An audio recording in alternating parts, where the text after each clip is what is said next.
Hello, everyone. Welcome back to the show. In today's episode, I'm going to speak on making better judgments.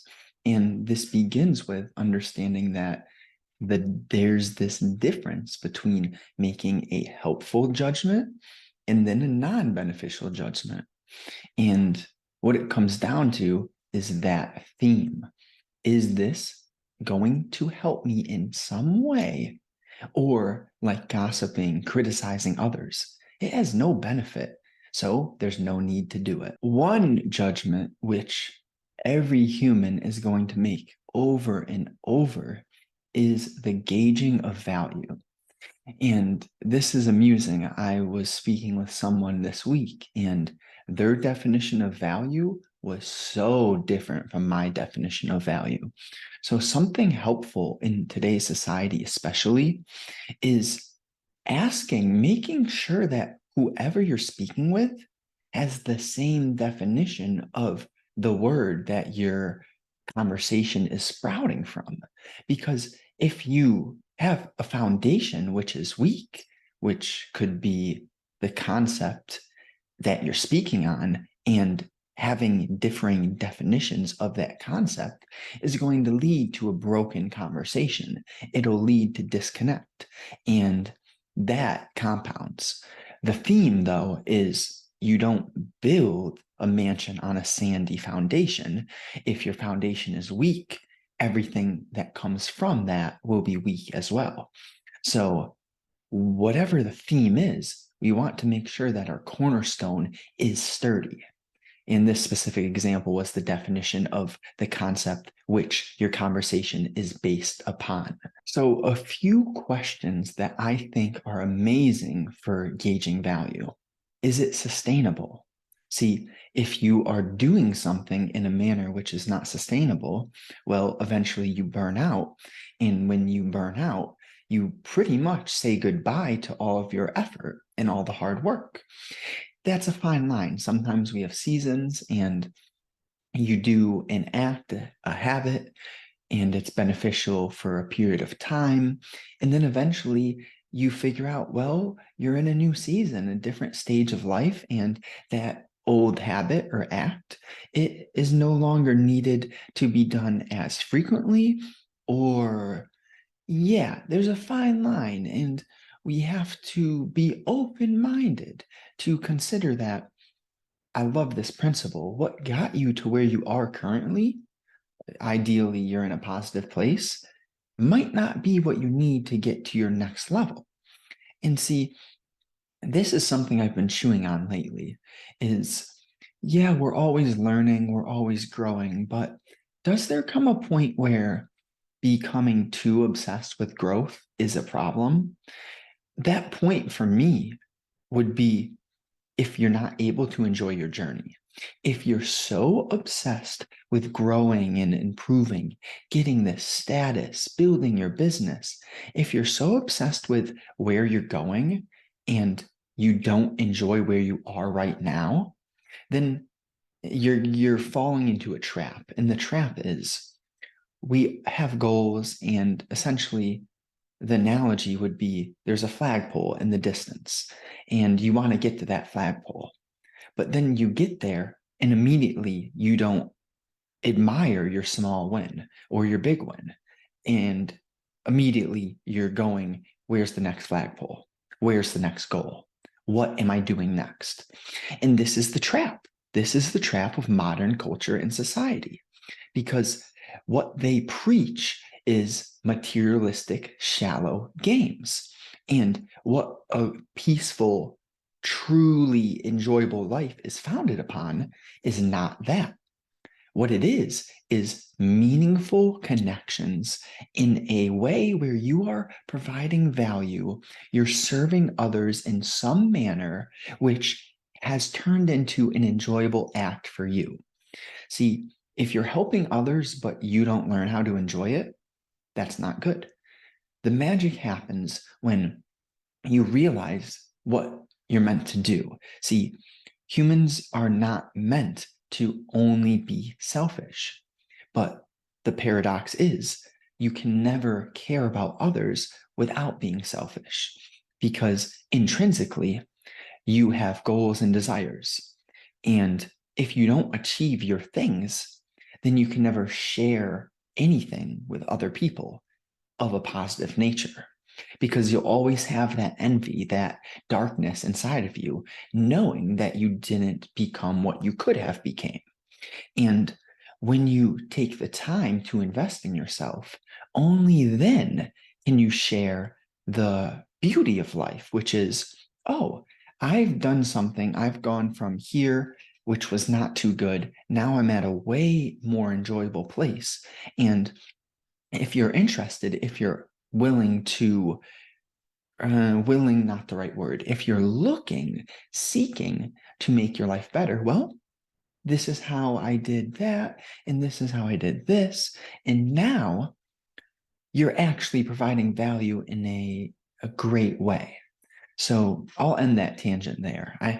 It's very interesting how culture and society has the game mixed up.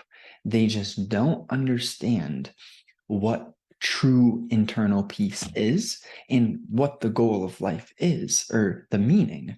It's not to impress other underdeveloped egos.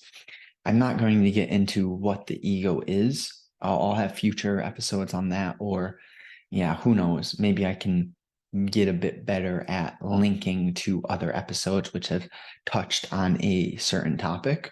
But long story short, your ego is your sense of I, who you are.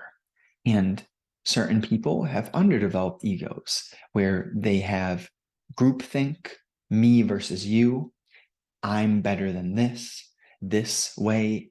For example, this religion is better than this religion. That is the mind of an underdeveloped ego. Only very underdeveloped people are thinking like that. Open-minded, developed minds understand that there are many routes to creating an amazing life. There are many avenues towards having a positive influence on this world and leaving it better than when you came in. So pay attention to that. Notice when you're in contact with an underdeveloped mind versus a open, developed mind. Because, like Jim Rohn says, you are the sum of the minds that you surround yourself with. So, get away from those other people. And, well, that's your choice for sure. But just make your choice, whatever you want, really. You will reap what you sow. And linking to that principle is the concept that certain judgments are useless. Gossiping, criticizing, judging others in a demeaning manner. These things are useless. Why? You have limited energy, mental capacity, energy, same thing. And when you are using your focus and energy in that negative way, which is not beneficial to you or anyone else, you therefore are wasting energy. Energy is the foundation to life. And if you use your energy intentionally, you will reap good rewards. And other spectrum, you use it like a fool, you will have a foolish life, a low quality mind, chaotic, stressful. I don't know who wants that. It's just that people aren't conscious enough to see what they're doing. See, they're trapped in their own drama. They are addicted to their own petty games of just playing shallow, egotistical, immature games. And for me, I've came to the situation where, oh, I want to help people get out of their own way, right? Make it so that they're not addicted to their own drama, and therefore they begin to work on themselves and feel better overall, generate that self-belief through their actions and thoughts. It's a feedback loop. You have good actions, you start to feel good. When you feel good, you usually think good. When you think good, you take more good actions. Feedback loop. Same thing goes if you just replace the good with negative. Feedback loop. So it's absolutely crucial for us to realize how what we do links to what we get. And this comes in many forms. It could be thoughts, actions, or etc. But the bottom line is that we have to understand there is a limited time and there's limited energy. So what's the difference between someone who is miserable in life and then a being who is peaceful, proud of themselves, enjoys their moments? The difference is one person was more intentional with the investment of their time and energy, while the other got trapped into the average mediocre route, which is distraction on the weekends, work a soul-sucking job during the week, and when you get home from work, just kind of numb yourself, watch TV, distract your mind, and then you never actually figure out you have natural talents. See, the trick is that every human being on this planet has a specific purpose, and we're all going to have different skill sets, different talents. And the people who figure the game out, they realize that they do have these talents, and that as life goes by, they listen to their gut feelings, they listen to their intuition. That there's two parts of us. We have one part which is the rational thinker, the thinking mind, the materialistic mind. And then we have this part which is very intuitive.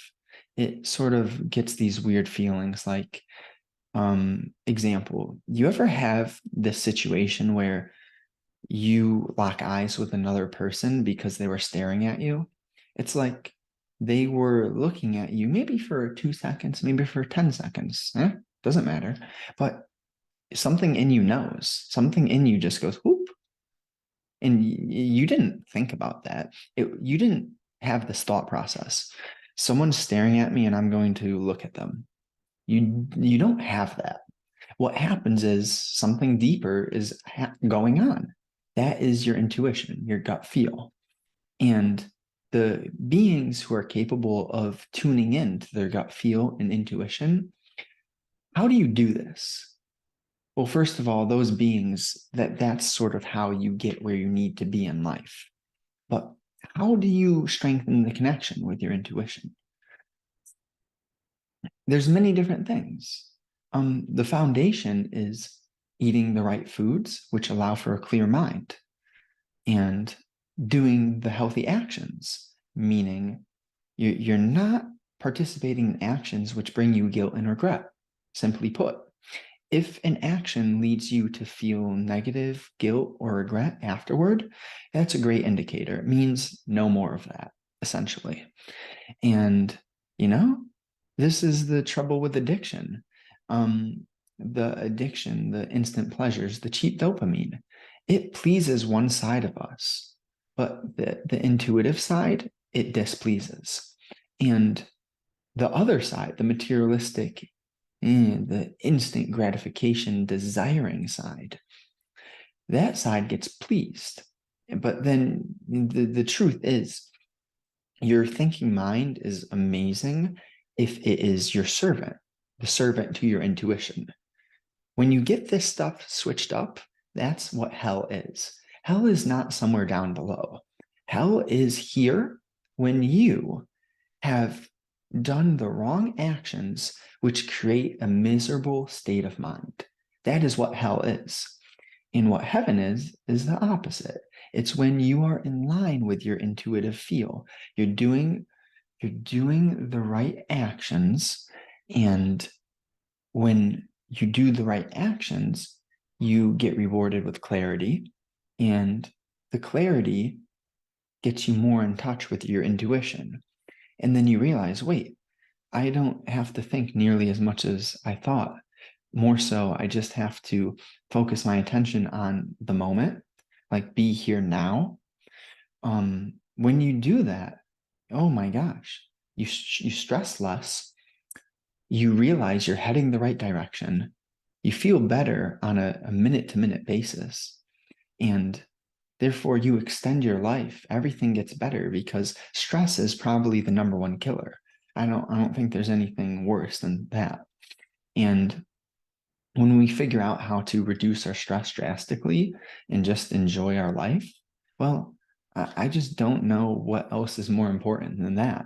There's this difference. See, I'm very keen on using language in a specific, detailed manner. And what this looks like is, okay, what are you doing? Are you living or are you existing? Many humans are simply existing. They're not truly thriving. So there's these stages. Stage one is the victim mentality. It's like, oh, life is so hard, and you see a situation that's happening to you. This person honked at me. Oh, traffic's so bad. It's happening to me. Like, shut up.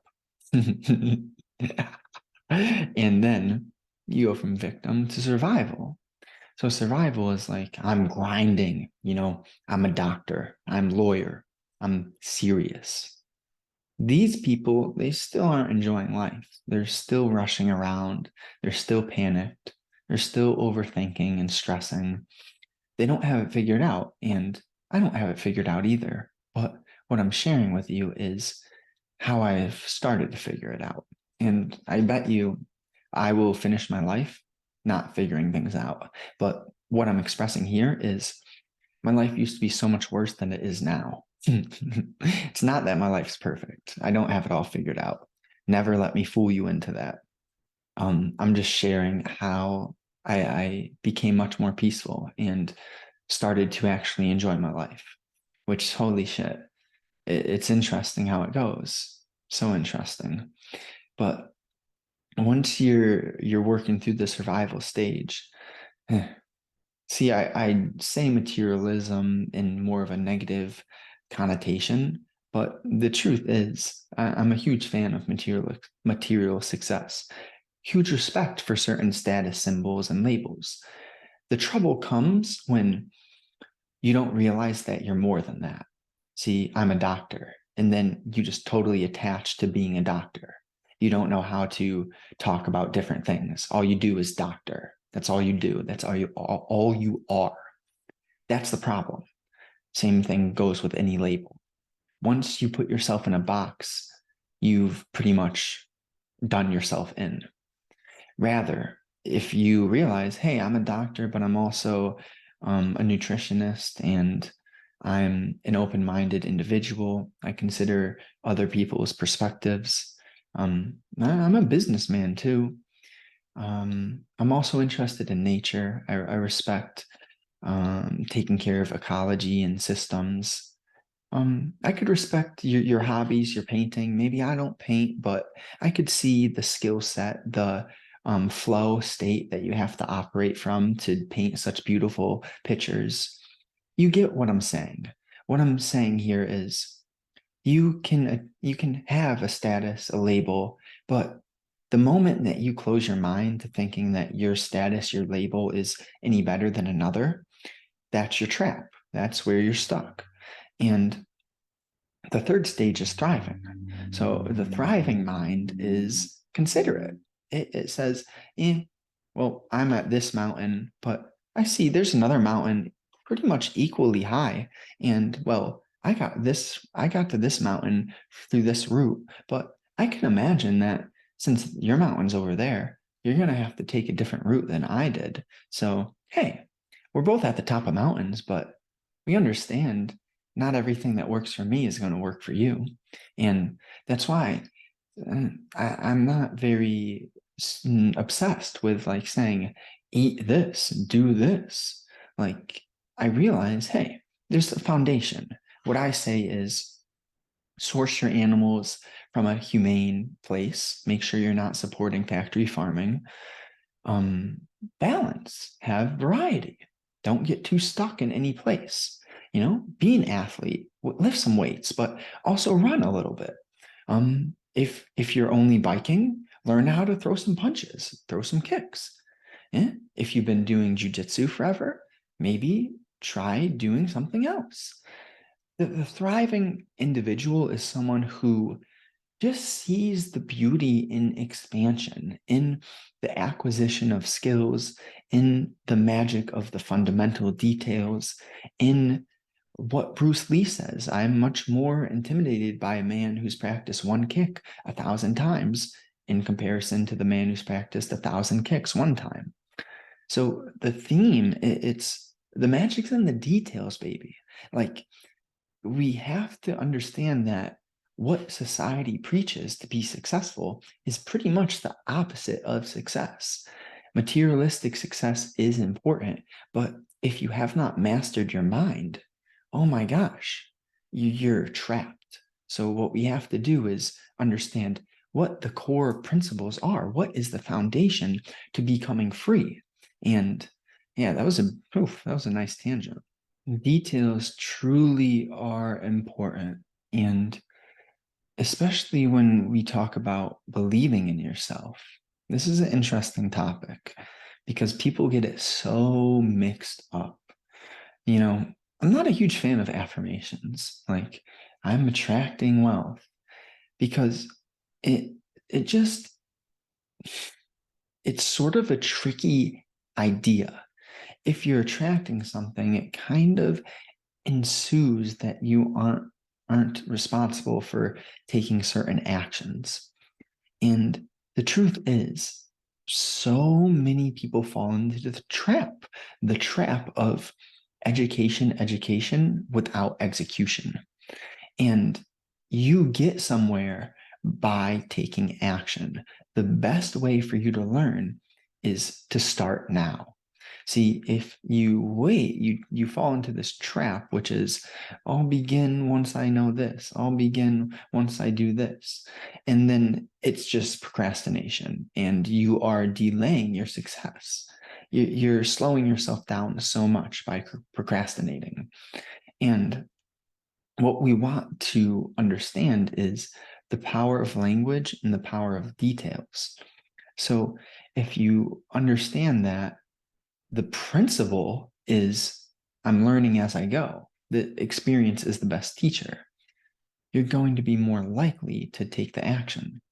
And then on top of that principle understanding, you realize you're not going to use certain words. Try, could, would, only if. You use certain language and it destroys your potential. Because so I made a differentiation earlier about how we sort of have our higher self and we have our ego materialistic mind. Another differentiation, which I just forgot what I wanted to say. I think I wanted to say something about the difference between try and I'm going to.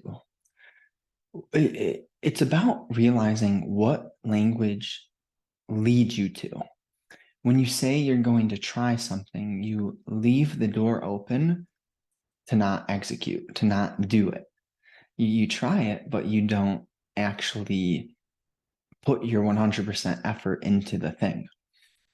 Meanwhile, you use words like I'm going to, I will. It's so subtle, and it is so important to understand what this is the differentiation I wanted to say. The difference between your rational mind and your subconscious mind. So it's interesting. You could call it the gut feel, the intuition, or the subconscious mind. But your subconscious is so much more powerful than the rational mind. I believe a statistic, this is, ballpark average, but the subconscious mind can process about 100 times the amount of micro bits of information in comparison to the rational mind. So that's a drastic increase. That's crazy. And what the subconscious is, it's not your rational mind. There is something continuously listening. You could call it awareness, your subconscious, whatever label you want to use.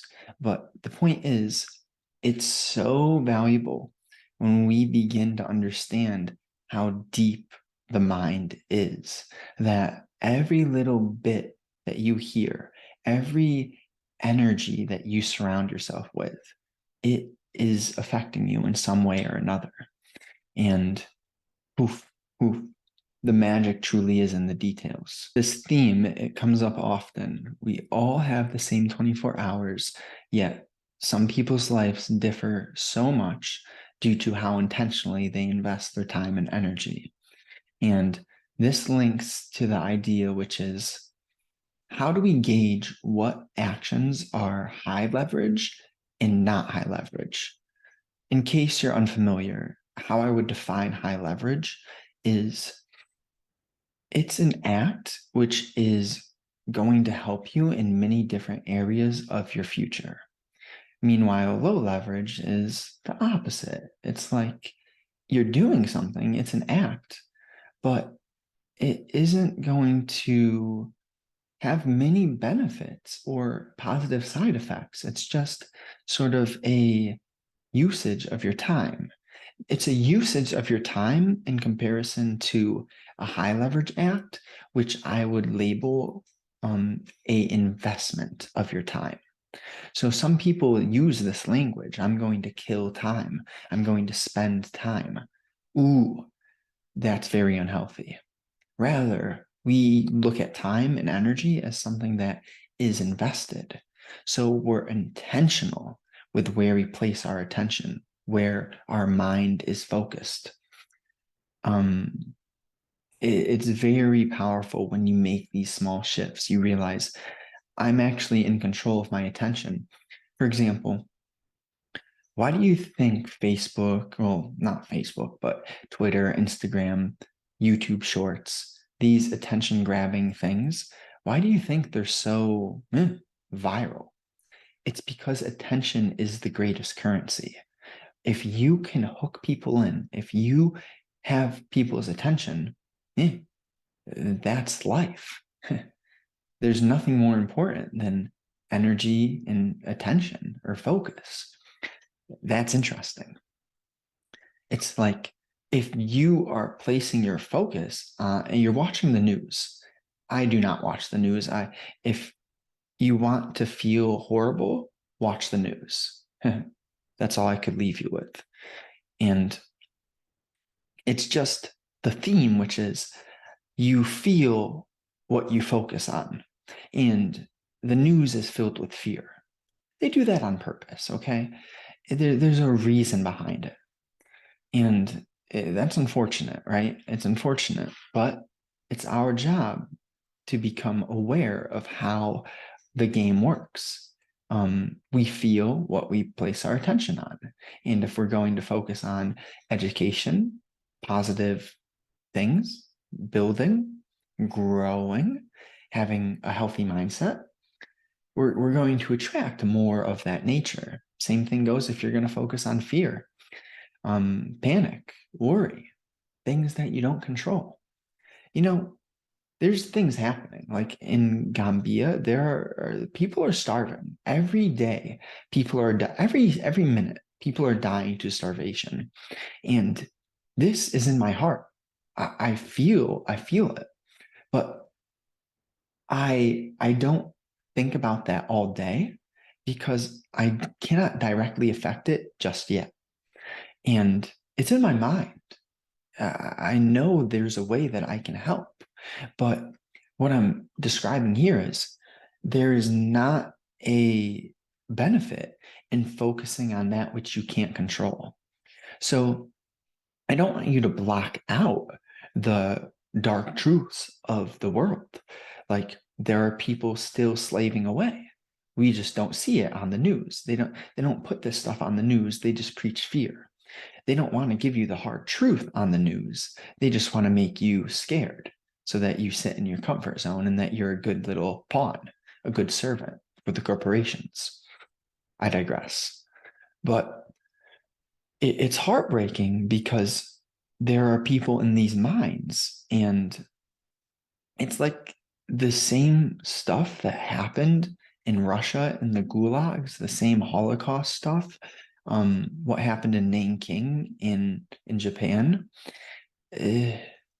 long story short, if you don't know what happened in those places, it was terrible treatment of humans. Humans in Russia, they had to work in the winter in -50 degrees with, a t-shirt on or nothing, no shoes. And they just did this to people. Stalin thought it was all okay. And it's heartbreaking. It's heartbreaking because me in America, as an 18-year-old, a 19-year-old, I was so ungrateful. And I could still have moments where I'm like, I get trapped in my ego, my sense of I. And I'm like, oh, how come that tweet didn't perform better? Like, bro, so many minds are focused on the smallest bullshit. Rather, there are things happening in our world that if you invest your time and energy with intention, you can actually help change this world. You can save families if you build yourself into the person who is valuable and therefore attracts more value. And then your whole life starts to compound. And before you know it, you're internally peaceful, but you're also materialistically wealthy, not just having money, but you're wealthy. What's the difference between having money and being wealthy? The difference is someone who's wealthy has internal peace and materialistic success. On the other hand, someone who has money, it doesn't have the internal peace. They're always thinking, they're always stressed. They haven't figured out how to breed peace. And therefore, they only have money, but that money doesn't fill the void in their heart.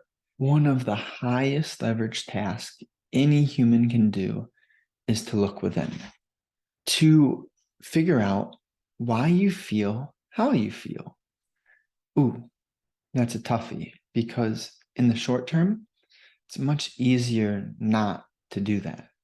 In the short term, it's easier to surround yourself with people continuously. Therefore, you're always distracted and never focused on your internal emotions. This is a pandemic. Many humans lack emotional know-how. They don't realize that they could feel better and that it's not that far away.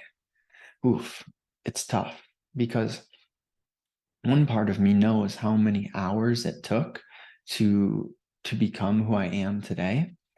But then another part of me realizes, well, now that I know what works, it actually isn't that complicated.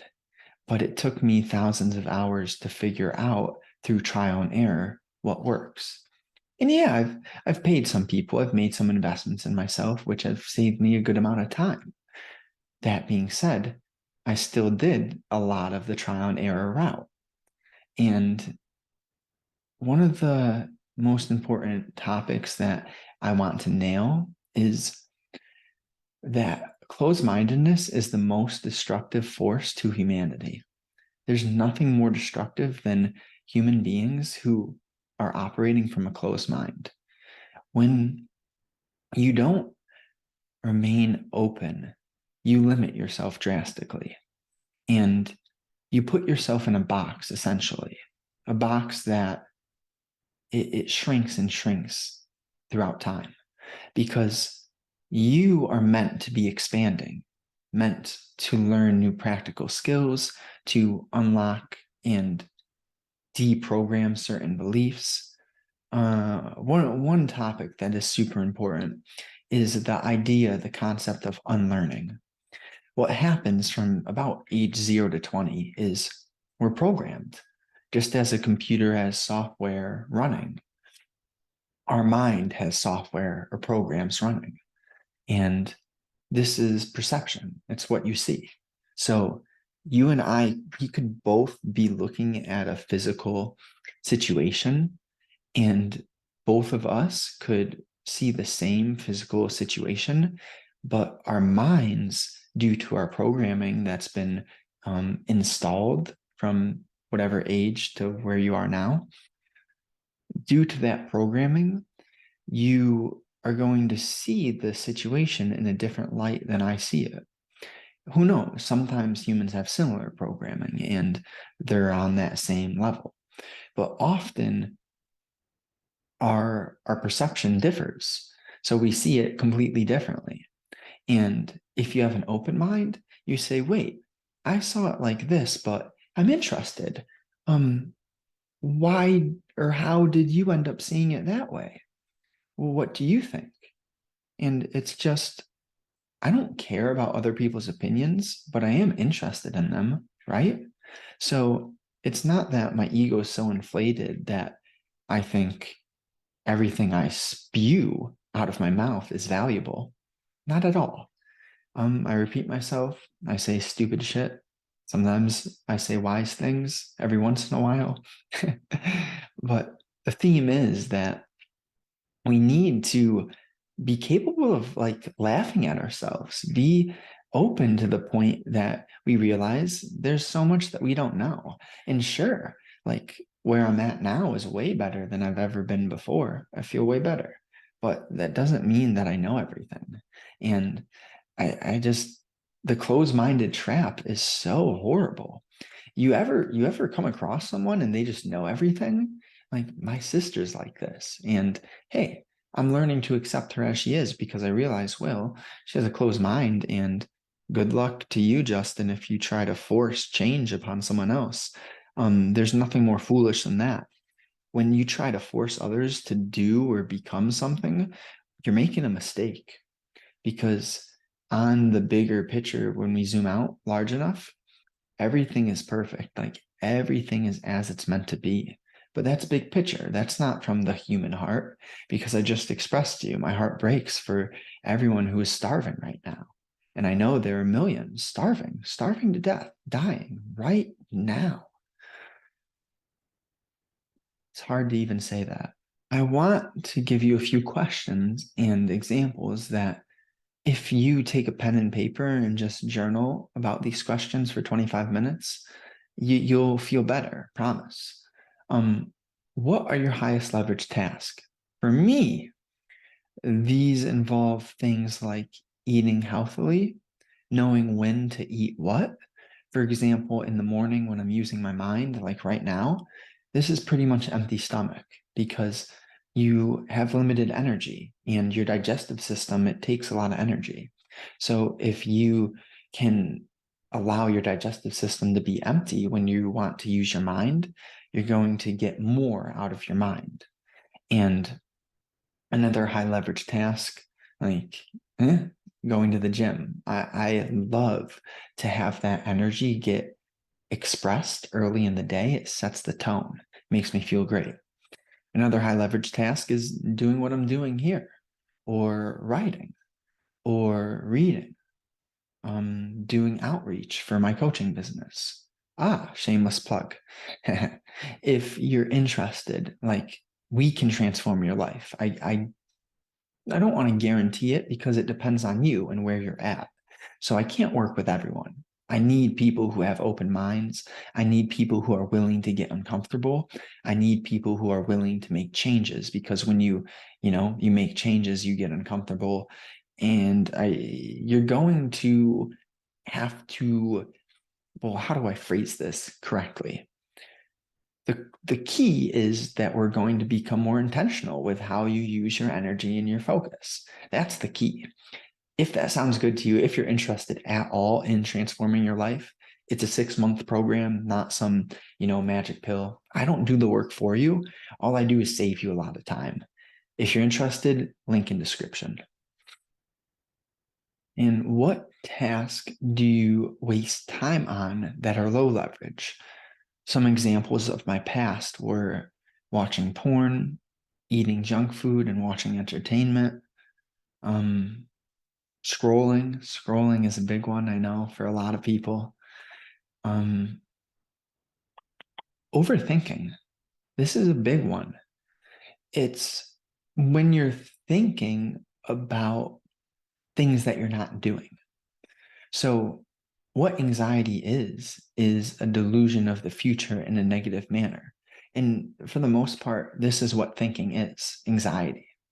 So the less that you think, the more peaceful you feel. So the question comes down to, how do we figure out how to think less? That's a tough one. But this is what meditation has unlocked for me. Meditation is the focusing of your attention. And through training your ability to focus over time, extended period of time, each day you show up, you do your meditation. You don't scroll. See, it's the combination of training your focus and then not being distracted. You combine that and you get clarity, and then you get internal peace from your clarity. This is a long process. It takes patience, balance, and reflection. But if you want to stress less, if you want to think less and actually enjoy your life, then learning how to meditate and just continuously practicing is going to be a game changer. Like I started years ago. The first one I ever listened to was a guided meditation by Rupert Spira. And, there's many different teachers, but you can start off with guided meditations and just do a couple minutes. See, what I want you to know about meditation is having thoughts is not a problem. What meditation does for you is a process. You have to realize it doesn't happen quickly, but as you persist and show up and do it consistently, you're going to feel your mind is more clear. You'll just feel it. And, well, this is how it worked for me. I got into it, did it for a bit, fell off. Same thing. That cycle happened probably 3 times. And now I'm at a point where it's just a staple. I'm not going to give you like a milestone or anything, but I've been doing it for a bit, like every day consistently for over a year, 30 minutes every morning. It's just a priority for me. And you got to realize, what are your priorities, That's what life comes down to, and the intention, the energy, the investment rather than spending time. What are your priorities? What are your priorities? When someone says that they don't have time for something, it's just a lazy way to say it's not my priority, So, that's important. Like if someone is your priority and they're not giving you that energy back, you got to realize you're drowning yourself. You're really hurting yourself by chasing after other people. That's so destructive for you because it devalues your worth. You don't need people if they don't, and you don't need anyone. What all the healthiest connections come from is I'm good without you, you're good without me. But hey, we kind of like being around each other. So why not? Let's make this as enjoyable as possible. Yeah. Let's continue to grow together. That's what a good relationship is. It's not the BS, which is, oh, I need you. I love when you need me. Oh my God, that is so toxic. It's so pathetic. Oh, but hey, whatever suits you. If you want to be wrapped up in your own drama, I need you, you need me, do whatever you'd like. I'm not here to tell you what to do. I'm just here to share with you how I made my life much better than it used to be. And if that sounds good to you, well, then maybe you test out some of the things you hear. That's all. So these questions, they're helpful too. What don't you want to become? Figure that out and reverse engineer from there. And what habits do you need to drop? Simply put, delete distraction. Whatever takes you away from being focused on the moment, it's probably got to go. It's all in your time though. So if you found value, if this was enjoyable, helpful, just help me out with the algorithm so more people can get helped. And if you have a takeaway, like a feedback, I'm open-minded. You can give me whatever feedback you'd like, but I would love to hear it. So reply below. And lastly, if you know a person in your physical reality that might be interested, that might benefit, just do us both a favor, you and I, just share it with them. See if they're interested. Tell them like why you liked it, why you think they might like it. Don't just send them the link and say, Nothing. Hope this was valuable. I appreciate you deeply, and until next week, have a good one.